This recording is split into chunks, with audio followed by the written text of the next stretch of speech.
Hello， 大家好，这里是三万。今天呢，我们讲一个我们每天都在做的事情，但是又不知道为什么要做的事情。什么？做梦啊，这也太熟悉了吧！而且这个其实也是你最感兴趣的话题之一啊，怎么说？白日做梦嘛。你在白日做梦呢？大家有什么想听的话题，也可以在影片里面留言啊。好，我们继续啊。那今天我们为什么要来做梦呢？因为按照目前主流科学派里面，有一大部分科学家，他们都认为梦其实是连接另外一个世界的通道。另外一个世界？对，什么世界？平行宇宙啊？类似平行宇宙。后面我会讲。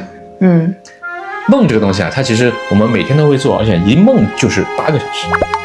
啊，有这么久吗？你做梦，但我感觉好像你睡觉就睡8个小时。不是，但我感觉好像醒来就很快啊。对，因为很多梦其实你是不记得的。因为梦它分很多种，它分成清醒梦，还有潜意识在做梦，还有一些是控制梦。我小时候经常做那种怪兽啊，或者是一些鬼啊来追我，然后我就拼命逃。那这种很痛苦，要我做8个小时，我也太痛苦了。对，在梦里跑8个小时是吧？对。后面我会讲为什么你会做这种梦。啊，真的？勾起我的好奇心。而且动物其实也会做梦，对吧？这其实就很奇怪，有点反直觉了。做梦这个事情，你是在睡觉的时候做的。对吧？我们人类每天要睡8个小时，也就是说，我们人生的1/3的时间都在做梦。这个就很奇怪，你休息就休息嘛，你为什么要做梦呢？那只要一睡觉就会做梦吗？理论上你只要睡觉，你一定会做梦啊，只是看你这个梦是记得还是不记得。但是都会做。当下的感受也不记得。对，大概印象都没有。对，很多都是你可能很累，然后你晚上睡觉，早上起来之后，你完全不记得你昨天有没有做梦，但其实你做了。这个太奇怪了。这个其实也是一个很合理的机制。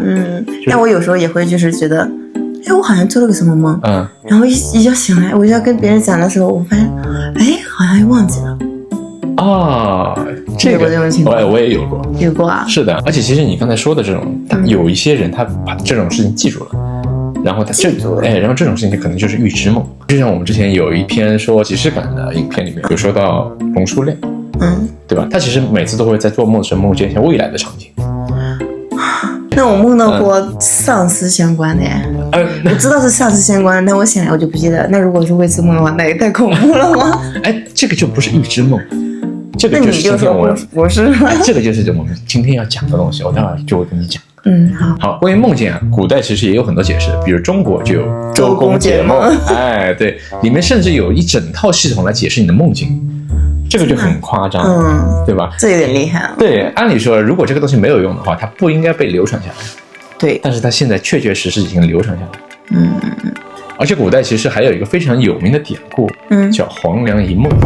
黄粱一梦。黄粱一梦。传说有一个书生在路上遇到一个道士，然后问他借了一个枕头，就睡了过去，就一睡就是50年。50年？不是物理上的50年就是他在他的梦里面梦了50年。他在梦里面梦见了荣华富贵，然后又梦到了家道中落，变得非常穷，然后又东山再起，娶妻生子，福孙满堂，最后病死了。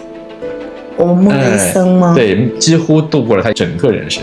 哇塞，是的，那算是预知梦吗？他不算预知梦了，他甚至就是你刚才说的平行宇宙，他在另外一个世界度过了一生。黄粱一梦嘛，就是梦了他一整个人生。那他醒来都记得？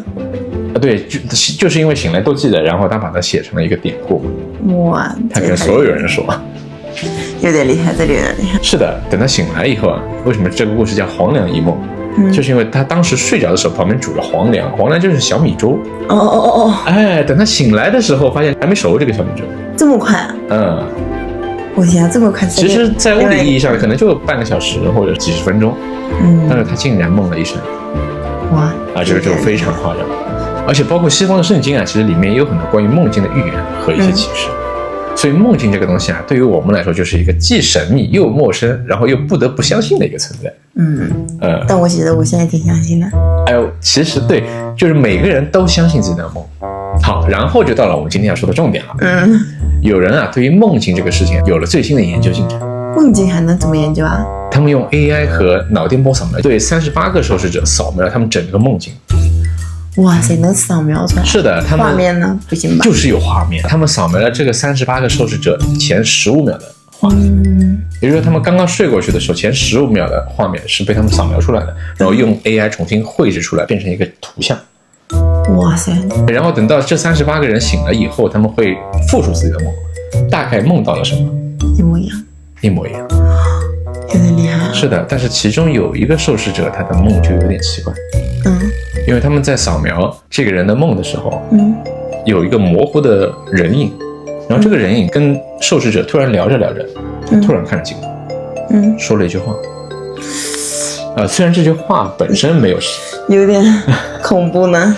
是他们当时也不觉得有什么，但是为什么会发现他觉得有点诡异呢？因为受试者他自己在醒来的时候，他跟科学家们说，他说他梦里这个人一开始说话还挺正常的，但是说的时候他觉得有点别扭，因为这个人也告诉他，我好像被人监视了。好恐怖啊！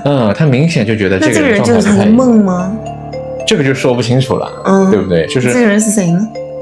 这个人是他梦境的一个陌生人，他不认识。是的，但其实你永远不可能梦见你从来没有见过的人。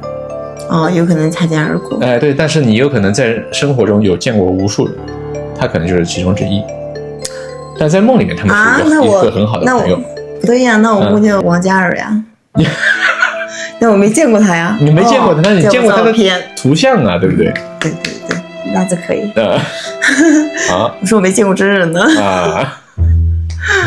那你见过的人多了去了。好，不过光说这些，我们可能只是觉得它是巧合。因为这个受试者在睡觉之前，他是知道有人在监测他的梦。有可能是。有可能是被暗示。对。但是为什么这么多科学家还是认为梦可能连接了另外一个现实？这个事情其实就要聊到一个诺贝尔奖得主罗杰·彭罗斯。罗杰·彭罗斯其实还有个至交好友叫霍金。霍金。他们是拜把子兄弟，属于是。哇！因为霍金很多物理公式，包括他的一些推导，都是他们两个一起协作完成的。所以在当时，罗杰·彭罗斯就提出了一个非常超前的想法。他觉得我们的大脑里面可能存在量子效应。当时科学界都不相信，因为他们觉得我们大脑的温度基本上都停留在37度，但是量子如果要产生作用的话，它起码要在零下200多度。太夸张了。对，所以当时大家都觉得他的这个理论是有点无稽，反直觉有点无稽之谈。但是在去年有一种实验证明了我们的大脑里面真的存在量子效应。天哪，真的假的？所以那帮相信梦境连接着另外一个世界的科学家，他们都疯了。他们觉得，你说我就说吧，这个宇宙真的是我们的梦境，真的是连接另外一个世界的。为什么他们会如此兴奋呢？其实就要从量子效应和脑部活跃指数开始说了。量子效应里有一种经典物理实验叫做双缝干涉实验，这个其实我们在前几期有讲过，对不对？就是说一个量子可能会在同一时间发生很多种可能，但只有一种可能留在我们这个物理世界，就是你看到了，对，我们看到的那个，观测到的那个，其他的可能呢都会分摊到其他的平行宇宙。然后与此同时呢，我们人类在做梦的时候，脑部活跃指数比我们清醒的时候高了3倍。真的假的？对，所以也就是说，我们在做梦的时候，我们脑部的量子效应会比我们平时活跃3倍。所以也就是侧面的证明了，我们在做梦的时候，我们真的可能去到了另外一些平行宇宙。那我们去到的话，是我们亲身经历吗？还是我们是能操控自己的？还是说我们只是梦到了他们的经过一些事情什么的？那其实就是我们的意识可能穿越到了其他宇宙里面去，然后直接去过另外一个生活，就像黄粱一梦一样。哇，那这太厉害了。对，而且一开始我咋没做过一个另外一次的那个梦呢？这种难度可能有点高就是它有这么长的时长。是的。但是呢，我们可能会做到一些，我们明天是什么样子，或者说我们梦见我们从来没有去过的场景，这个一定会。对，这个可能就是在其他宇宙里面发生的事情，而且那个人是你。而且这其实也解释了我们开头说的那个38个受试者，他其中一个人的梦境，他可能真的就是感觉到了我们在观察他，因为我们当时已经打通了那个世界与世界之间的通道。天，那会不会一直打通啊？可以。这个将来说不定真的有可能，因为我们其实已经建立了15秒这个通道。而且其实这个也让我想到了之前我看到一个非常著名的预言，叫克雷姆纳预言。好像听说过吗？克雷姆纳预言是当时塞尔维亚非常著名的一个预言，它相当于西方世界的圣经。所以如此权威。是的，它里面讲的故事基本上都对得上，跟中国的推背图有点类似。它里面其实有一句话是这样说的我们人类将来会造出一个盒子一样的东西，盒子里面呢会放着某一种装置，里面会产生很多影像，但是人类无法直接通过它与我这个王者进行交流，尽管这个装置离另外一个世界的距离就像我们每个人的头发与头发之间的距离一样近。我听到这个预言的时候，我就想，是不是说感觉很近，像电视对吧？一开始我以为像说，像电视啊，或者是像电脑一样的一个东西，但是为什么他会说是一个世界跟另外一个世界的距离就是这么近？就是离得很近，但是我们永远没办法打破。是的，但是我今天看到了这个实验之后啊，我就发现，他原来可能说的是这个。是的，对吧？他那个实验，到时候我给你看一下。可以。它其实就是一个像盒子一样的装置。里面呈现了那些患者那些受试者，他们15秒的梦境。所以我觉得我们的做梦这个设计才合理。不然我们一生中的1/3的时间都是在梦里度过的，这就很奇怪啊。是的，对吧？现在看起来原来我们可能只是肉身停留在这个世界。但我们的意识去到了另外的世界，对，我们1/3的时间去到了其他世界，过另外一个生活。那开头我说的，我梦到那些一些很恐怖的鬼一些东西的是怎么解释呢？这个就是我们最开始要提到的那个事情。小孩子的梦境跟我们大人的梦境还不太一样。那我大了也会梦见啊，就只是没有那么长的梦见。那是你比较大了的时候。我说小孩子可能是0到3岁的时候。0到3岁的时候，那些小孩子0到3岁我都记不住啊。0到3岁的小孩子，他们是去往一个固定的世界。这个其实有很多证据的，不过今天我们就不在这个影片里面讲了啊。好了，今天的影片就到这里。您的观看对我们真的很重要。如果您喜欢我们的话，记得订阅哦。拜拜。